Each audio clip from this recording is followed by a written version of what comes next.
Hi, I'm Lou with another episode of My Car Story, and today we're out at Barrett Jackson. You should come on out too. And I'm with Gary Patterson, President of Shelby American. This is the first time he's going to be talking about this car. And Jim Owens. Jim, tell him your title. So right now I'm the Shelby and Mustang Marketing Manager for Ford Motor Company. So we've got the two top guys talking about the newest car. What do we have, Jim? We have the 2020 Shelby GT500. And I cannot tell you how proud Carol would be of this car. Now I want to level some expectations. It is not prepped, so I'm not going to be able to show you the engine. I'm not going to be able to rev it. However, we're going to show you as much as we can and do the best we can. So let me grab the camera and tell me a little bit about this car. Guys, huddle up together. So, if you think about it, and Gary's probably better at this than I am, back in the 60s and 65 when the GT350 came out, Lee Iacocca and the Fairlane Committee came back to Carol, who had just been very successful in Le Mans, the GT40 program, and maybe some 289 Cobras, and racing and doing things with Ford Power. He actually, the Ford committee, the Fairlane Committee, wanted Carol to take Mustang, which was a touring car, and give it its racing chops. And that began the GT350 competition model, which won SCCA Production B the first 2 years, won the first race that it came out of the box. The second car built, the first competition model car, won the first race against Porsches and Corvettes, and really demonstrated what Mustang was capable in the hands of Shelby. Fast forward to 67, and if you go back to the ads, it's fun to look at. It says, inspired by the Le Mans engine, you had the 428, right? That came out with the big block. And so Carol decided to put that in something that he called the GT500. Now, that car had air conditioning, it had radio, so it wasn't just like the left-right racing car, but it was still a straight-line, quick, fast monster. So 67, 68, 69, even 70, a couple of them in 70 at the end of the time period. Those cars were predominantly straight line. They weren't the left and right road course racers that the GT350 was. Even our 07 GT500, if you think about it, when we brought Carol and the Shelby team back into the Ford fold, it was. I mean, you could take it. We had fun taking it on the track, but it wasn't necessarily a car built for that. All the way up to the 13 GT500, 662 horsepower fire-breathing monster.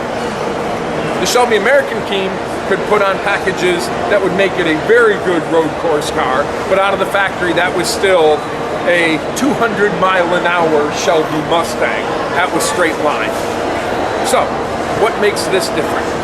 This is going to be a 700-plus horsepower, and I'm not saying 701.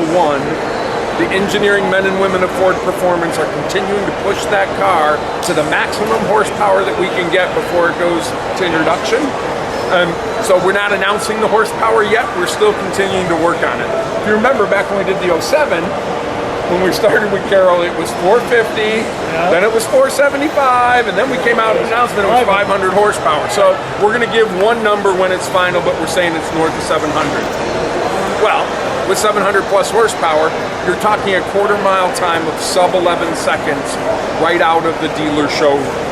Don't do anything to it. Don't send it to Shelby to change it. You go straight onto the gas pedal, and it does sub 11. Mid-3s for 0 to 60. So, okay, that's what you'd expect out of a GT500. Okay, cool. The other thing is, it is the fastest production road course Mustang we have ever produced. So not only is it a straight line car, it is a left and right car. If you think about it, Ben Roethlisberger, the straight drop back quarterback, right? Absolutely Hall of Fame material, he's gonna go there. Patrick Mahomes from Kansas City this year, if you think about that, he's a drop back passer and he can go laterally left and right. So this car has evolved to be the top production Mustang, straight line and left and right, and Carol would be proud of it. Absolutely, and if you really look at what Ford Motor Company has really done and researched with this car, and they learned from the 350 and the 350R program, I'm sure Jim can tell us a little bit more about maybe some of the aero and some of the other things with the hood design and how we get rid of the air. Yeah, I mean, so this thing is unbelievable. The men and women of Ford Performance, working under Carl Widman, have done a wonderful job. And Melvin Betancourt, who does the design on Mustangs since 1999, he was the one who penned this one as well. They did some wonderful things. Now, functionally, if you want to come around here, let's do this. Come on right back alongside me. Let's finally feature the car. so if you see where Shelby is, it's the first thing that crosses the finish line is the word Shelby, which we think is appropriate. Now, different than the GT350, we have the GT500 embossed into that front, which we haven't done. And then if you look at that snake, that is the largest snake we have put on our cars, on a production Mustang. And one of the cool things is, it's centered. Do you remember GT500, KR, when we had to move it from the left to the right because of airflow? This snout that Melvin designed, when Carl came to Melvin and said, look, this is what you got to do. You have to get the air flowing through for the cooling, and you have to keep downforce on it.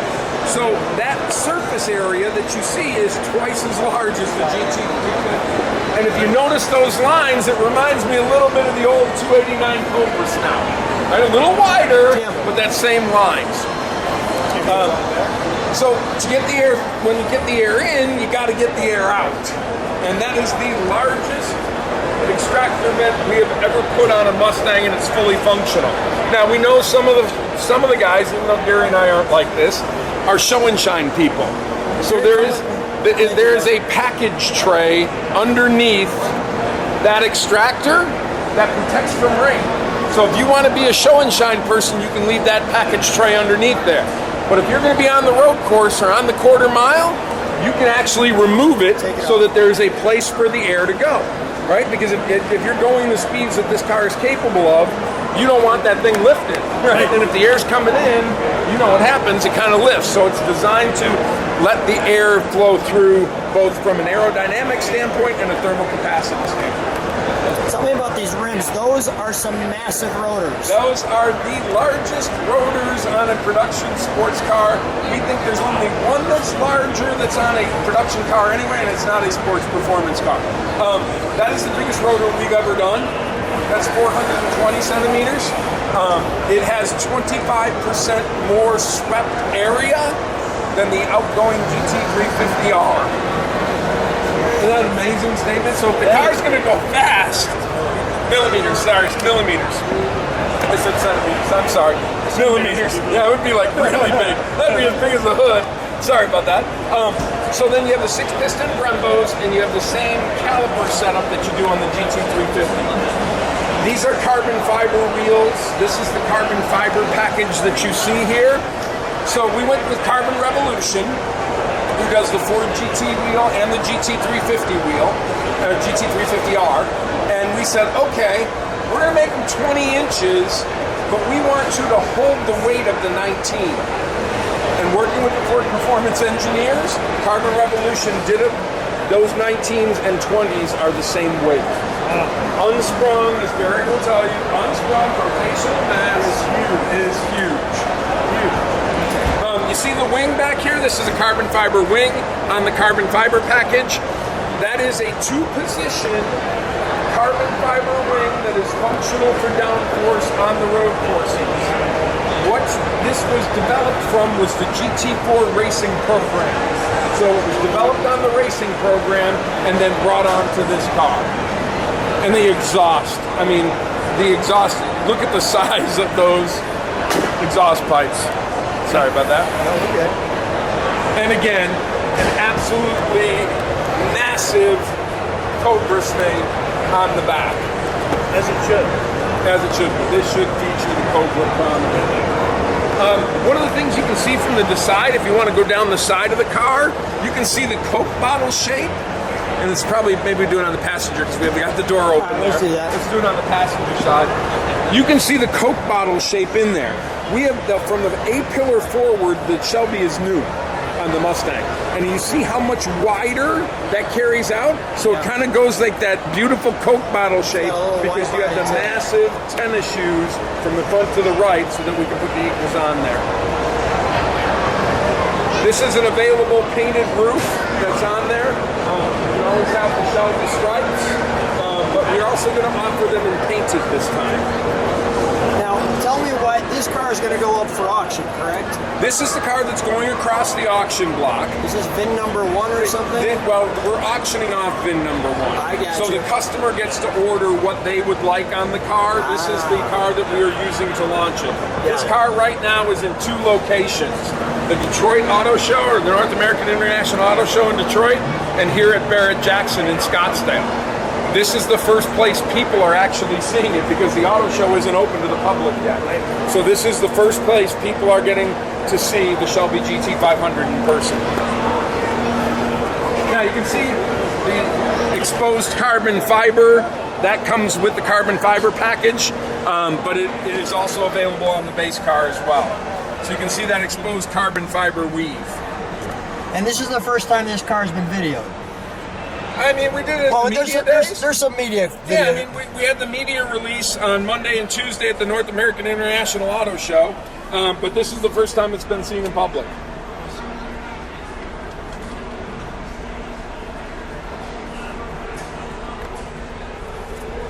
Pretty cool. So the Recaro seats that you're in are designed specifically for this car. They pass all the safety tests that you need, but they will provide that lateral support. It is also offered on the base car. It comes with the carbon fiber track package, but on the base car you can order up to the Recaros as well. Well, first of all, when you sit inside it feels great. It's snug, it's firm. You just feel like you're getting in the cockpit of a rocket. So, I mean, it's absolutely tremendous. Love the look of the car. I think the front end looks fantastic. The back end looks fantastic. You know, if people like what they see, subscribe to the channel, hit the bell, make sure that you see all the videos, get the thumb up. Gentlemen, any final comments on this car? Jim? We cannot wait for 2 things. 1, for it to get in the hands of consumers in the 4th quarter of this year, and 2, for our friends at Shelby American to have a little fun with it. And boy, are we going to have fun. And we're going to drive it.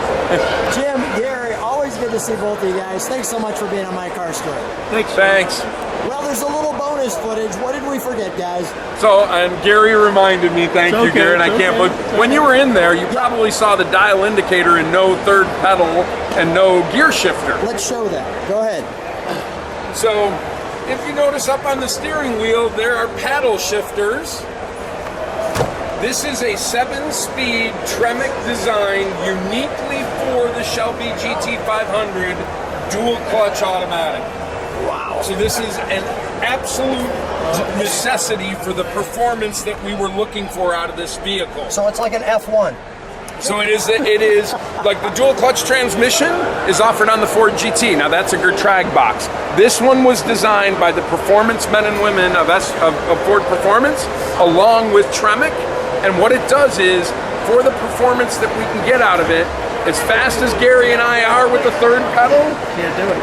thousandths of a second that it's going to be shifting it, and you need it. The second thing is to take that horsepower most efficiently and put it to the tires where it gets grip.